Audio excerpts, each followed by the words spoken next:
All right, we are live, and I am here with Mala, and I'm sure you get this question all the time. How do you I say your last name, Mala? I know. It's Subramaniam. Mala Subramaniam. I like that. It Yeah. flows.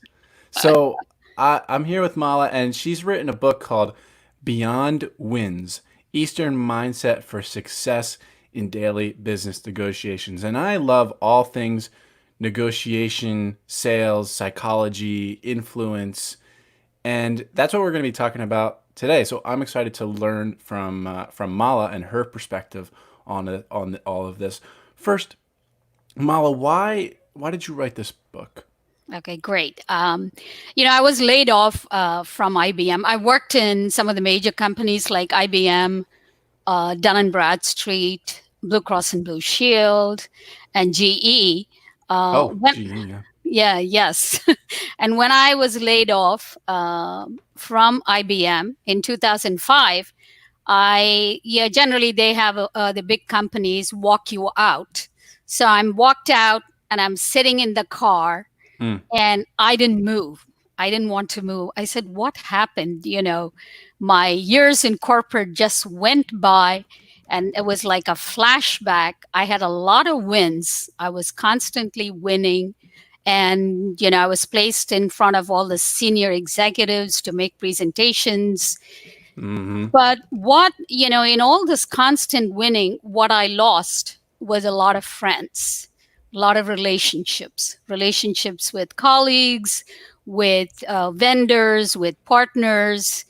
And I felt like, oh my God, in the end, I'm laid off. All the wins are for the company.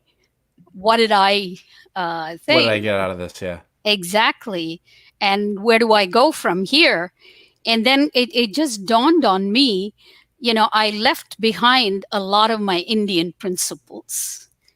And India is all about relationships. It's about being more contemplative, thinking about what you're doing. Mm-hmm. And I said I need to go back to my roots. And I saw a lot of people leaving at evening about 5 p.m. and I wanted to stop every one of them and say, hey, don't do what I did and land here. So that's where it sparked my interest in teaching. So for 10 years, I taught the negotiation and how to present, how to communicate. And in one of the classes, somebody told me, hey, Mala, I think you should teach this before we go in and attend a course on negotiation, the typical negotiation courses where they're teaching you tools and techniques. And kind of it's very adversarial. What you're teaching is how do I build myself and gain that confidence and the contemplative nature. So that's where the book was born. I said, Mm-hmm. okay, I need to write what I'm teaching. And the title Beyond Wins, where did that come from? Sure. In fact, one of the chapters in the book is, do you want to win or do you want to succeed? Winning is short term. It has a beginning Ah, and an uh-huh. end, and you have a winner or a loser. It's like a race. You So win or so you lose. we're playing a long game here. I'm sorry? We're playing a long game here. Yes, exactly. Success is more like taking people on your journey and looking at more relationships as well as results. It's not that you sacrifice the results, but when you keep the relationship, the results are long term. So what's an example, like maybe a story from, a negotiation that went beyond a win in your life? Sure. I taught as an adjunct for Cognizant Technology Solutions, and when I started out with them, they called me and they said, "Mala, can you teach us presentation skills?" And I could have named my price, and it would have been okay. The very first session, I could have said, "Okay, $10,000." And they probably would have paid, but that relationship would not have lasted. I would have lost because my focus would have been Uh, on the terms and conditions. Okay, this is what I will do, this is where I'll come. Whereas I said, okay, I have to balance between price and relationship. So I built a relationship. I gave a lot of things for free. I taught people, I coached people. So in the end of it, I taught them for 10 years. And not only did I teach them for 10 years, they sent me to some of the major companies in the United States to speak on their behalf on cross cultural communications. So that was the best relationship I can cite. And you didn't charge them an arm and a leg. Or No, you? I didn't. I didn't Yeah, charge right, them. right. Later on, we increased the price, but initially it was not about terms and conditions. It was Mm, not about, okay, this one left, I'll charge you 10,000. These are the terms I have. If I travel, you need to do this, this, and this. I didn't do that. right. I mean, I guess like in the beginning, I mean, beggars can't be choosers, Yeah. and right, and yeah, like you're just getting your foot in the door too. Yes, I am getting a foot in the door, but since they reached out to me, I had a slightly upper hand. But Right. my focus was not on just the pricing or charging them for everything.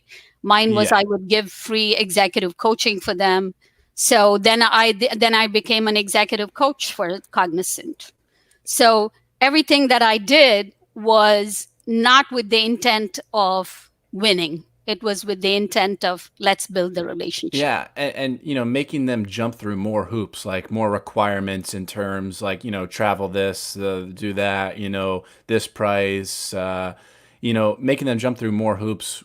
It could have caused too much friction in the sense that maybe they're like, this Mala, she's not, we're just gonna stop replying to her emails or whatever, and then the next 10 years of a prosperous business relationship wouldn't have happened if there was too much Yeah. friction there. So I like how, yes, I see that, how that set you up for a more, I'm going to use the word win, a more long term win. Long term Success. relationship success. The Yeah. reason I distinguish between, I think my book is the first book that distinguishes between win and success, Yeah. because I like that. win can only be one sided. The other Definitely. person always loses. It, And it, it makes me rethink. I don't know. I think to myself like, oh, win the day. yeah, Maybe that's a little short term. Like what should I be saying instead? I don't know. Does anything come to mind? you can say I'm on a journey to be successful. I, Yeah, I I took the I'm on first a step. journey. I took the first step. I mean, look, you're a very successful podcaster. You're on a journey Thanks. to be successful. Yeah, I'm on a journey. I like that. I'm gonna remember that and change my thinking there. So one of the things you talk about, Mala, is the chakra negotiation principles, which is really intriguing. I know my uncle talks a lot about the seven chakras and whatnot, but I don't know a ton about them. Tell me about a few of the chakra negotiation principles. Okay, sure. Let me just, chakra means wheel, and I think you know that, but for everybody who's listening, chakra is a Sanskrit word for wheel. And so basically, if you were to just to give a little preface for this, is when you go to a doctor, a traditional doctor, they're only looking at the different organs and say, okay, eye, nose, and everything, they're treating you. Whereas when you go to an Ayurvedic or more of a integrative person, they're looking at your energy centers, the seven chakras, which are the energy centers, and they're asking, hey, is this in balance? If it's not in balance, you are in a diseased state. So they're going to look at you holistically. So this chakra is the hub of the wheel, basically, is your contemplative mindset, like the success that we were talking about. And the seven behaviors that will support that. And I can just quickly list it. First of all, your goal has to be wise. It cannot be a short-term goal. It has to Success. be wise, and it has to be inclusive, and it has to be based on a need rather than wants or desires. Because if you base something on wants or desires, you're going to exhaust yourself. And so you have to base it on a need. So, Well, for what if I mean, look, I want, I think a lot. I mean, well, I mean, I don't need to make this $100,000 deal, but like, I mean, I kind of want it. Is that is that going against what you're saying here? it's not, I know. Yeah, I mean, you as an individual, you can want things, but when you are in a negotiation, you have to base it on a need. For instance, let me give you an example. I wanted a website done. So I'm going to the website designer and I'm going to say, hey, I want all my videos in there. I want all my YouTube videos in there. I want 10 pages. I want all my photographs there. So it's all want. It's you can't exhaust that. Then the website designer basically told me, Mala, what is it you really need? You need Mm-hmm. to be visible. You need your your ability to speak, your ability to communicate. That needs to come out in the thing. You may want all this, but it's not going to get to your goal. So that is the difference between a need and a desire. But individually, I can want $1 million sale. I can want a beautiful house, but it's only me. But when I'm interacting with other people, particularly in a negotiation, we want to make sure that it's based on need, not on Okay. desires. Okay. Is that okay? Yeah, yeah. What else in the? I understand that now. What else before I interrupted you there in the That's fine. chakras? Basically, the second principle is when something goes wrong, don't blame anybody. Don't ask who, ask what. What went wrong? Because when you blame somebody, you're not taking ownership of the problem. Definitely. When you don't own the problem, you cannot solve it. And in companies, constantly, what I felt was people were so afraid of being blamed that they forget to take the ownership of the problem. And the Mm-hmm. problem never gets resolved. So that's one of the things. And in negotiation, that becomes very important. And also dare to dream. Don't go in to the negotiation with a doomsday thing. Oh my God. A lot of the people that I taught were dealing with clients and they said, oh, these clients are bad. They're making all these demands. We'll go there, we'll lose. And this is what I said, if you go with that attitude, you're definitely going to confront all that. Dare to dream. So Gotcha. that's one of the, sorry, go ahead. Oh, well, regarding the blame, I was gonna say it's something that I think about too. I don't forget who I learned it from, whether it was Robert Greene or someone like that, but essentially think of the way people treat you Yeah. as largely flowing through you. In other words, like extreme ownership. Does that make sense? It's just something that I think about in my head, not really something I verbalize too often, so it's hard to really explain it. But I see the way people treat me as largely a product of who I am and the energy that I'm giving off. And I Yes. think it's very important to take that sort of ownership. Absolutely, because if I blame myself or if I go with the guilt, I'm inviting more Yeah. of that. Totally. So it is what I feel. So in my book I say don't blame yourself or don't blame others. Don't ask who did it. Go and see what is the problem. How can I, what is my role in it? How can I solve it? Mm-hmm. Then the problem gets solved. And what is, you talk about in your book the communications signal. Can Yes. you explain that? Sure. A lot of people, when in emails, it just surprises me when people say, I communicated to Mala, so she'll take Mm-hmm. care of it. And I always tell them communicate and to cannot come in the same sentence. It's with, because a Oh, yeah, yeah, communication is a yeah. two-way street, and it's basically communication is a conversation which concludes in a shared understanding. Like if you and I were negotiating and we were negotiating on a problem and you have your own interpretation of the problem and I have another one, then we're not going in a shared understanding, and that is not a negotiation, that's bargaining, because you're only thinking about what you know of the problem and you're trying to resolve it, and I'm resolving it because I think this is the problem. So there is no common understanding. Mm-hmm. And this happens, one of the examples I give in the book is about the parent teenager conversations. How initially, if the child says, I want to, the teenager says, can I go out today? And the father says, no, you have to be back by 9 p.m. And then immediately the kid is going to take a stand. And that's what happens in negotiation. You tell somebody something. It's like a traffic signal. The red stop is like telling somebody something, and all you can do is react. And you Mm-hmm. cannot respond to that. The yellow is kind of a message. It says, okay, I have a message for you, so pause. So if I say, okay, son, don't go, come before 9 p.m. because there's a lot of, riots going on, or a lot of problems going on. So I'm concerned about you. Then he's not going to react. He's going to pause and think about it. Okay, my dad's concerned. Green signal is when you have an interactive, have you heard of all these protests? What do you think about it? And the father says, and the son says, if I come back by 9 p.m., everybody is going to call me a nerd.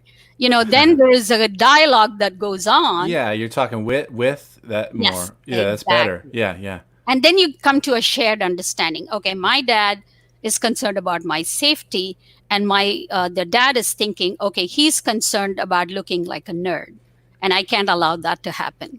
So then there's a shared understanding. There is negotiation.